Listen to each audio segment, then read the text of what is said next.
মুত্তাকি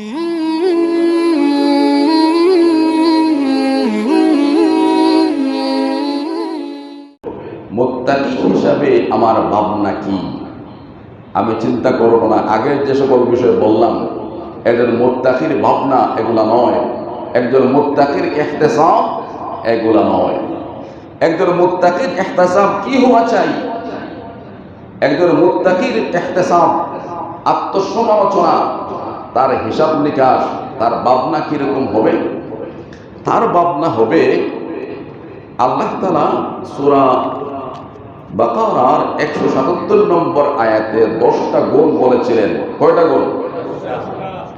আমি গত জুমার আগের জুমাতে বলেছিলাম আমার ভাবনা হবে রমাদান মাস চলে যাচ্ছে, এই 10টা গুণ আমি কি অর্জন করতে পারলাম? এই 10টা গুণ কি আমি অর্জন করতে পেরেছি? এই গুণগুলো অর্জন করতে যদি না পারি, তাহলে এবারে রমাদান আমাকে মানুষ বানাতে পারলো না। এই গুণ অর্জন করতে না পারলে আমি মুত্তাকি বলতে পারলাম না, পরহেজগার বলতে পারলাম না। আর পরহেজগার বা মুত্তাকি আমরা যদি বলতে না পারি, পরহেজগার আমরা যদি হতে না পারি, তাহলে লাভ না লস? লস। কি লস? বুঝেন নাই? লস তো বলে ফেললেন। লসটা হলো কি, যে মানুষ আমাকে পরহেজগার বলতে পারবে না, এটা লস না। 7টা লস হবে যদি মুত্তাকি বলতে না পারি। কয়টা লস? প্রথম লসটা হলো মুত্তাকি না হলে জাহান্নাম থেকে বাঁচার কোনো রাস্তা নেই।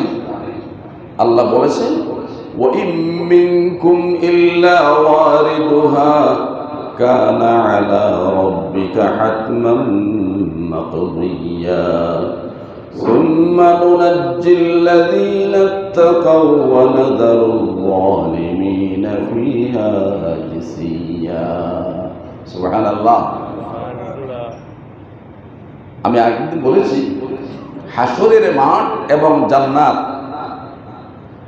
সকল মানুষ জমায়েত হবে, একত্রিত হবে কোন মাঠে? হাসরের মাঠে। সবার টার্গেট হবে কোথায় যাবে? জান্নাতে। ওই প্রান্তে জান্নাত, ওই প্রান্তে হাসরের মাঠ, সকল এখানে আছে, সবাই চলে যাচ্ছে ওই মাঠে। আর ওই মাঠ এবং এখানে সেতু বন্ধনকারী একটা রাস্তা আছে, ওটার কি নাম? সিরাত। ওয়া ইম মিনকুম ইল্লা ওয়ারিদুহা, এমন কোন প্রাণ সত্তা নেই, মানুষ নেই যে এটা অতিক্রম করা লাগবে না। আর ঠিক তার নিচের যে জায়গাটি, ওটার কি নাম? জাহান্নাম। ওইটার কি নাম? জাহান্নাম। এমন কোন মানুষ নেই যে জাহান্নাম অতিক্রম করা লাগবে না। এই জাহান্নাম পাস করতে গিয়ে, অতিক্রম করতে গিয়ে যারা পরহেজগার, এদেরকে আল্লাহ রাব্বুল আলামিন সুম্মা নুনাজ্জিল্লাযীনা ইত্তাকাও, এদেরকে আল্লাহ রাব্বুল আলামিন নাজি বলেছেন, সরল বলেছেন। এরা খুব দ্রুত ওই পারে জান্নাতে চলে যাবে। মুত্তাকি যারা হতে পারবে না, নিচে পড়ে যাবে। কোথায় পড়ে যাবে? জাহান্নামে। তাহলে জাহান্নাম থেকে বাঁচতে হলে আমাকে কি হতে হবে? বলেন, কি হতে হবে? তাই লস আগে বলেছিলেন, বুঝেন না, এখন বলেন এই লসের চেয়ে বড় কোনো লস আছে? আমি যদি জাহান্নামে চলে যাই, আল্লাহ আমাদেরকে মাফ করুন, এর চেয়ে বড় ক্ষতি, এর চেয়ে বড় লস কি আমার জীবনে আর হতে পারে? তাহলে জাহান্নাম থেকে বাঁচতে হলে কি প্রয়োজন? মুত্তাকি হওয়া প্রয়োজন। এখনো সময় আছে, যাচ্ছে না হাত থেকে, সময় আছে এখনো। 7টা প্রয়োজন বলবো। দ্বিতীয় প্রয়োজন হলো আল্লাহ তাআলা বলেছেন ওয়াতিলকাল জান্নাতুল্লাতী নুরিসু মিন ইবাদিনা মান কানা তাকিয়া। আল্লাহর বান্দাদের মধ্য থেকে যাদেরকে আল্লাহ রাব্বুল আলামিন জান্নাতের মালিক বানাবেন, বাড়াটিয়া না। আমরা অনেকেই বাসায় বাড়াটিয়ে থাকি, আর কেউ কেউ নিজের বাসায় থাকেন। নিজের বাসায় থাকা আর বাড়াটিয়া বাসায় থাকা কি এক? যারা বাড়াটিয়া জিন্দেগি যাদের, তারাই কেবল বুঝবেন এটা এক না দুই। আল্লাহ বলেছেন এই জান্নাতে তোমরা বাড়াটিয়া হিসেবে থাকবে না, ওয়াতিলকাল জান্নাতুল্লাতী নুরিসু কেনা হিসাবে নয়। কেউ একটা বাড়ি কিনেছে, কেউ একটা বাড়ি তৈরি করেছে, আর কেউ একটা বাড়ি তার বংশানুক্রমে ওয়ারিস সূত্রে সে পেয়েছে। মর্যাদা কার বেশি? ওয়ারিস সূত্রে যে এই বাড়িটার মালিকানা, তার মর্যাদা বেশি না? আপনারা মনে কিছু নেবেন না, বোঝানোর জন্য বলতেছি। এই সিলেটে আমাদের শহরে অনেকেরই বাসা বাড়ি আছে, আছে না? তো আদি সিলেটি যারা, আদি সিলেটি বংশানুক্রমিক যারা এই শহরে আছে, এদেরকে আপনারা কি বলেন? বুঝলেন? কুট্টি বলেন না? এটা গালি না, এটা কি আমি জানি না। এটা তো গালি না তো এটা? আচ্ছা, এগুলো রাগ করবেন না, বোঝানোর জন্য বলতেছি। আমরা দেখি কখনো অরিজিনালি যারা কয়েক সিঁড়ি থেকে শহরে যারা বসবাস করে আসছেন, আর এই মাত্র কেউ লন্ডন গিয়েছেন বা বিদেশ গিয়েছেন, অনেক টাকা কামাই করেছেন, এক খণ্ড জমি ক্রয় করে বাসা বানিয়েছেন, তো যিনি আদিকাল থেকে এখানে বসবাস করতেছেন, কখনো দুজনের মধ্যে যদি টক্কর লাগে, তখন আদিবাসী যিনি, তিনি কি বলেন? আমাকে চিনো? আমি তোমার মতো এরকম জায়গা ক্রয় করে বাসা বানাই নাই। আমি ওয়ারিস সূত্রে বংশানুক্রমে আমি এখানে বসবাস করে আসতেছি। তার মানে হলো তার দৃষ্টিতে তার চেয়ে তার মর্যাদা বেশি। আল্লাহ তাআলা বলেছেন, মুত্তাকি যারা হবে এরা জান্নাতে এক টুকরো জমি ক্রয় করে জান্নাতের মালিক হবে না, সাফ কবলার মাধ্যমে জান্নাতের মালিক হবে না। ওয়াতিলকাল জান্নাতুল্লাতী নুরিসু, ওয়ারিস হবে। ওয়ারিস সূত্রে আল্লাহ রাব্বুল আলামিন তাকে জান্নাতের মালিকানা সমঝে দেবেন। কাদেরকে? মুত্তাকিদেরকে। তাহলে জাহান্নাম থেকে বাঁচতে হলে মুত্তাকি, ওয়ারিস সূত্রে জান্নাতে যেতে হলে মুত্তাকি। মুত্তাকি না হলে জান্নাতে যাওয়া যাবে না, মুত্তাকি না হলে জাহান্নাম থেকে বাঁচা যাবে না। যদি কোনো মানুষ জান্নাতে যেতে না পারে, এর চেয়ে বড় লস আর তার আছে? আচ্ছা, 3 নম্বর হলো আল্লাহ তাআলা বলেছেন, ইন্না আকরামাকুম ইনদাল্লাহি আতকাকুম। আল্লাহ রাব্বুল আলামিনের কাছে সবচেয়ে সম্মানিত কোন মানুষ? যারা মুত্তাকি, যারা। এই দুনিয়াতে এমন কোন মানুষ কি আছে যে সম্মান চায় না? আমরা প্রত্যেকে, আলিম বলেন, গैर আলিম বলেন, রাজনীতিবিদ বলেন, টাকাওয়ালা বলেন, সর্বশেষ একটা রাস্তার ফকির বলেন, প্রত্যেক মানুষ ইজ্জতের কাঙ্গাল। প্রত্যেক মানুষ আমরা ইজ্জত চাই, সম্মান চাই। আল্লাহ বলেছেন, এটা দাবি আদায় করে ইজ্জত পাওয়া যাবে না। ইজ্জত দুনিয়া এবং আখিরাতে ইজ্জতই বলতে চাও, মুত্তাকি হয়ে যাও। কি হয়ে যাও? মুত্তাকি হয়ে যাও। তাহলে দুনিয়া এবং আখিরাতে যদি আমার ইজ্জত না থাকে, সম্মান না থাকে, তাহলে এর চেয়ে বড় লস আর আছে? তাহলে এই লস থেকে বাঁচতে হলে আমার কি প্রয়োজন? মুত্তাকি হওয়া প্রয়োজন। আল্লাহ তাআলা বলেছেন, 4 নম্বর বলতেছি, ওমান ইয়াত্তাকিল্লাহা ইয়াজআল লাহু মাখরাজা ওয়া ইয়ারযুকুহু মিন হাইসু লা ইয়াহতাসিব। আমরা সকলেই, ধনীরা আরো বেশি দারিদ্রতাকে ভয় পায়। একজন লোক, তার কোনো জমি জমা নাই, এক খণ্ড জমিও নাই, এক মুষ্টি দান সে জমি থেকে পায় না। একজন লোক, আরো একজন লোক বড় জমিদার, কিন্তু এই বছর জলোচ্ছ্বাস হওয়ার কারণে বা বন্যা হওয়ার কারণে সমস্ত দান নিয়ে গেছে।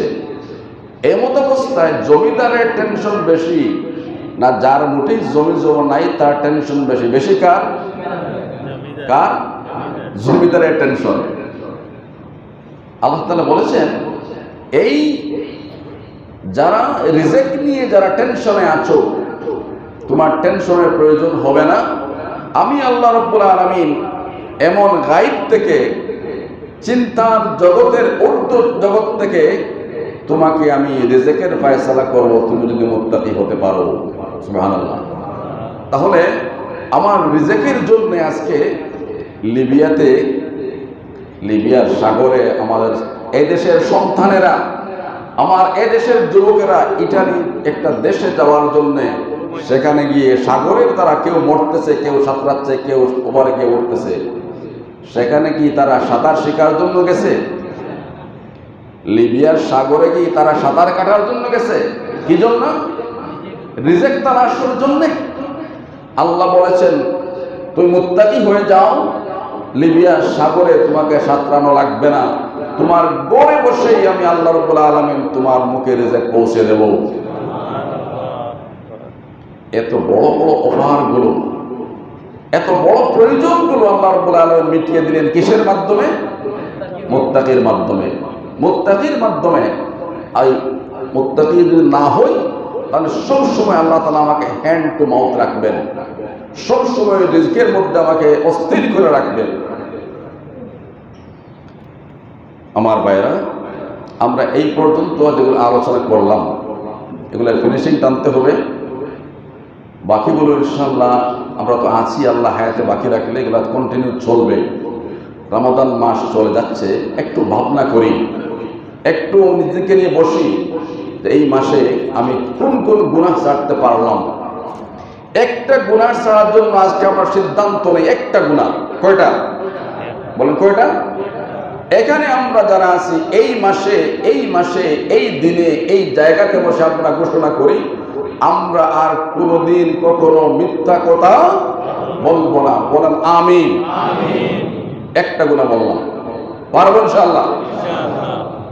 যত সমস্যা আসুক অথবা যতই সম্ভাবনা আসুক অথবা যতই অফার আসুক অথবা যতই বিপদ আসুক, সকল অবস্থাতেই সত্য কথা বলবো ইনশাআল্লাহ। মুত্তাকি হওয়ার জন্য যতগুলা গুণ আছে, একটা গুণ সিদ্ধান্ত নিয়ে একটা গুণ এই রমাদান মাসে আমরা মজবুত করে ধরি। একটা গুণ বললাম যে আমরা কোনোদিন কি করব না? মিথ্যা কথা বলবো না, মিথ্যা কথা বলবো না, মিথ্যা সাক্ষ্য দেব না, মিথ্যা কথা কোনো শুনবো না। মিথ্যা নামক মাত্র দুটি অক্ষর, এই দুটি অক্ষর আমার জীবনকে ক্রস করে দিলাম। এই রমাদান মাসে এই সিদ্ধান্ত নিতে পারি, আল্লাহ রাব্বুল আলামিন খুশি হয়ে যাবেন। আমাদের নামটা ফেরেশতাদেরকে বলবেন এদের লিস্টটা মুত্তাকিদের লিস্টের মধ্যে ঢুকিয়ে দাও। সুবহানাল্লাহ। আরো একটু চিন্তা করি যে এই রমাদান মাসে আমি সাদাকা কি করলাম, যাকাত কি আদায় করতে পারলাম। এই কয়েকদিন পরে রমাদানের শেষে ঈদ আসতেছে, ঈদুল ফিতরের আগে ফিতরা কি আদায় করতে পারলাম। আমরা সকলেই এবারে ফিতরা কত টাকা করে দেব জানা আছে? হ্যাঁ, 70 টাকা দেবেন একজন বলেছেন, শুরু বলেছেন। আপনারা সবাই সচেতন, বুঝতেছে এটা উত্তর আপনারা দেবেন না, বুঝতেছে। গরিবের পেটে লাথি মারবেন না। আল্লাহ রাব্বুল আলামিন হাতের 5টা আঙ্গুলকে সমান দিয়েছেন। সকলের অর্থনৈতিক অবস্থা কি সমান? হাতের 5 আঙ্গুল যেমন সমান নয়, সকলের আর্থিক সংগতিও তেমন সমান নয়, সকলের জন্য ফিতরাও সমান নয়। এই 5 দিন পরেই এই টাকাটা যদি আপনি গরিবের হাতে, এই পণ্যগুলো গরিবের হাতে, গরিবের গড়ে পৌঁছে দিতে না পারেন, সর্বনাশ হয়ে যাবে, রমাদান সর্বনাশ হয়ে যাবে। এই কারণে রমাদান মাস যখন শেষ হয়ে গিয়েছে, আমরা একটু বসি, আমার ক্যাশ লেজার নিয়ে বসি, হিসাবের খাতা নিয়ে বসি। আমি কি মুত্তাকি হতে পারলাম? এই মাসে আমি কি কি অর্জন করলাম এবং কি কি এখনো বাকি আছে, এই বাকিগুলো ফিলাপের চেষ্টা করি। আল্লাহ রাব্বুল আলামিন আমাদেরকে মাফ করে দিন। আল্লাহ রাব্বুল আলামিন আমাদেরকে মেহেরবানি করে তার মাহবুব বান্দা, মুহসিন বান্দাদের কাতারে, মুত্তাকি বান্দাদের কাতারে আমাদের নামটা লিখে দিন। আল্লাহ রাব্বুল আলামিন আমাদেরকে সুস্থ রাখুন। এই সিলেটের অসংখ্য মানুষ আমাদের প্রিয়জন চলে যাচ্ছেন, চলে গেছেন, সকলকে আল্লাহ রাব্বুল আলামিন মাফ করুন। আমাদের বন্দরবাজার মসজিদের সম্মানিত মুতাওয়াল্লি সাহেব, তিনি অসুস্থ, দোয়া চেয়েছেন। এরকম অসংখ্য মানুষ দেশে এবং বিদেশে, সকল অসুস্থ মানুষকে আল্লাহ রাব্বুল আলামিন সুস্থতা দান করুন। ওয়া আখিরু দাওয়ানা আলহামদুলিল্লাহি রাব্বিল আলামিন। আসসালামু আলাইকুম ওয়া রাহমাতুল্লাহি ওয়া বারাকাতুহু।